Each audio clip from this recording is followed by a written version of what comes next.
ఆంధ్రప్రదేశ్లోని కూటమి ప్రభుత్వం విద్యార్థులకు ఎటువంటి అన్యాయం జరగకుండా పూర్తి స్థాయిలో న్యాయం చేస్తుందని తెలుగునాడు స్టూడెంట్స్ ఫెడరేషన్ జిల్లా అధ్యక్షులు మహేష్ యాదవ్ స్పష్టం చేశారు. ఏలూరు నగరంలోని టీడీపీ కార్యాలయంలో సమావేశం జరిగింది. గత వైసీపీ ప్రభుత్వంలో రాష్ట్ర వ్యాప్తంగా విద్యార్థులకు 4,000 కోట్ల వరకు ఫీజు బకాయిలు ఉన్నాయని తెలిపారు.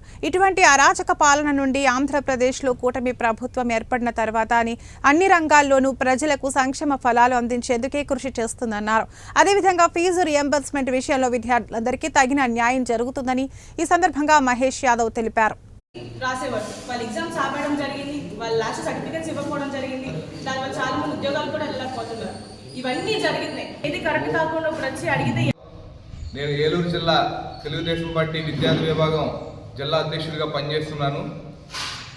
మరి గత 2 రోజుల క్రితం వైఎస్ఆర్సీపీ దొంగల ముఠా ఏదైతే ఉందో మరి ఫీజు పోరని చెప్పి ఒక కరపత్రం విడుదల చేయడం జరిగింది.